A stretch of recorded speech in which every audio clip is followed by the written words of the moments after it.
Hi everyone! Recently, I returned to the algorithm we used for generating the lightning effect and tried to apply it in a slightly different way. Essentially, it involves decomposing the texture into individual color components, red, green, and blue, and shifting them according to a pseudo-chaotic value. I think I've seen something similar in a few games, and maybe such an effect will be useful for your project too. So let's get to it.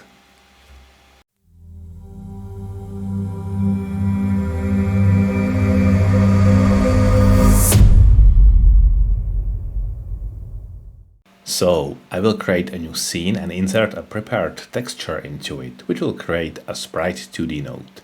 I will then adjust its parameters and add a shader material as usual. Right click, create a new scene, let's call it glitch. Okay, and now the texture is here, I think. Drag it, select, and in the inspector transform reset the position to 0, 0, and in the offset cancel the centered. There we go. Okay, so of course, let's not forget about the material. New shader material, click, new shader, canvas item, glitch GD shader, and I'll put it to the shaders folder and create and click to open in the editor. I'll put it over there. And let's get rid of everything that won't be needed, so only the fragment function will remain in the code.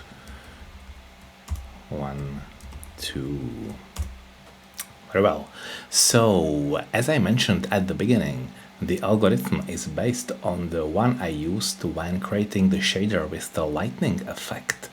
This function, called fractal Brownian motion, was partially described in the video about creating lightning and completely described in an article on my Patreon.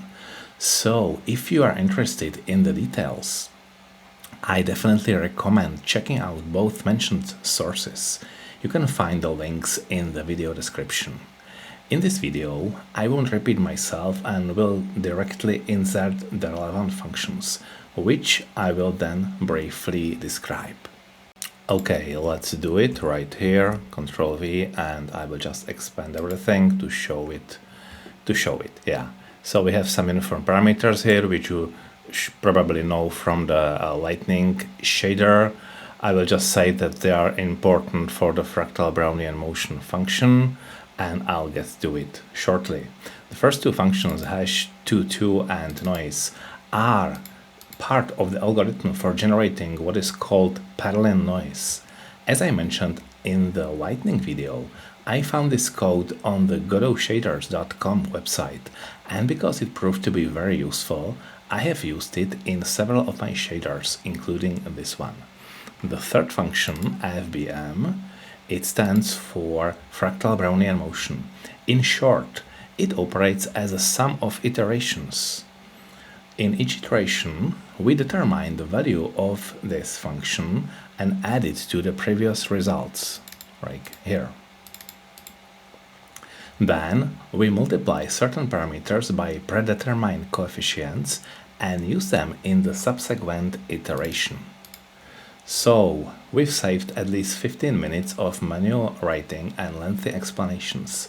Now, we just need to complete the fragment function, which I will do right now. Let's get back to the original view and scroll down to the fragment function. So, I'll start by assigning the UV coordinates of the current pixel to a variable known UV in lowercase letters, like this. UV equals UV. I usually do this because I plan to transform these coordinates in the next part of the calculation. This won't be necessary this time, but I still think it's a good habit and a better approach than simply hard-coding the UV in capital letters coordinates into the subsequent code. As the next step, we'll define the speed of the effect using the internal time and calculate the current offset using the FBM function and the uniform parameters. So float time would be time multiplied by speed from uniform parameters. And now the shift, float shift is FBM function applied on time, and we have to do it as a vector. I'll briefly explain. And the second parameter is the octave count, and multiplied by the shift coefficient multiplied by 0.01. What is this? So as you can see, I multiplied shift coefficient by 0.01, which is the same as dividing it by 100. This is because this coefficient takes on very low values, which would be difficult to set. Let me just show it here in shader parameters, which would be difficult to would be difficult to set using the slider in the inspector. So we work with values that are 100 times higher and then adjust them this way. Additionally, the FBM function works with vectors, as we can see here in the definition. So it was necessary to convert the time value into such a vector, which means I simply defined vector 2 and both components are the same value, time. The octave count determines how complex the overall calculation will be. Higher values usually mean a greater pseudo-random factor. So we have completed the offset calculation, and now we will assign it to the individual color components. I will do this by adding the shift to the x coordinate of our texture's pixel for the red component, subtracting this shift for the green component and leaving the blue component unchanged. The result will be a horizontal blurring of the image and an enhancement of the individual color components. So let's do it here. Float and call it red for the red component would be the result of the texture function applied on the current texture with the UV coordinates, and as I said, we will shift them on the x coordinate like this. Vec2 UVX increased by the shift and UVY. Okay, and this is vector 4, and we want to assign it to a float, so we need only the float value, which is the red component of this composite color. And we will do the not the same but very similar thing for green and blue. Let me copy and paste first. So that would be green, this would be blue, and for green we want to subtract to shift it in the opposite direction, and for blue, as we said, we don't need to do anything. Sorry, misclick. So it would be like this. Anyway, I think we can just replace that with only UV, but this is, I would say, easier to understand, and let's not forget to use the correct color component. Green and blue over here. Blue. Perfect. And finally, we will assemble the resulting pixel color from these components, which we will assign to the internal variable color, which is vector 4. So let's make it vector 4 composed of red, green, blue, and alpha. Let's set to 1. And wait for it. Okay, can you see the glitches? The shifted red and green, while blue stays at its position. Very well. So that's the entire shader. Now we can play with the parameters in the inspector to achieve the desired effect. For example, if we decrease the octave count, let's say to 1, the effect will appear less chaotic. I hope it is visible. Let me just increase a little bit.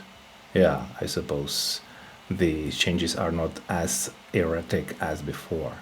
Let's put it back. Or increasing the frag count, frequency, will result in a more scattered outcome. Yeah, it is shaking a lot more than before, right? I hope it is visible on the YouTube compressed video.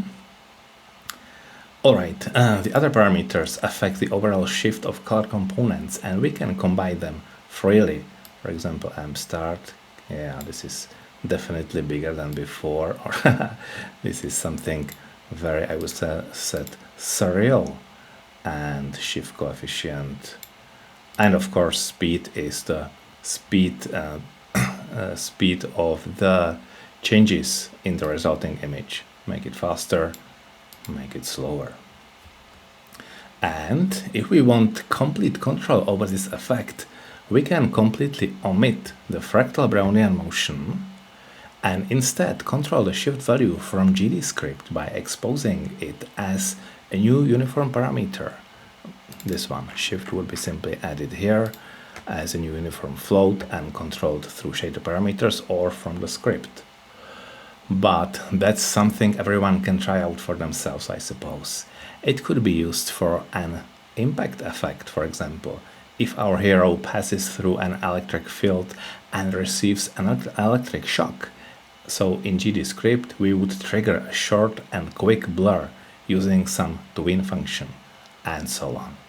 Thank you for watching, and also for the comments that appeared on previous videos, which I always enjoy reading. I also appreciate suggestions for future videos that I could make. I cannot promise that all these ideas will be realized, but I will definitely try to tackle at least some of them. So have a great time and see you in the next video.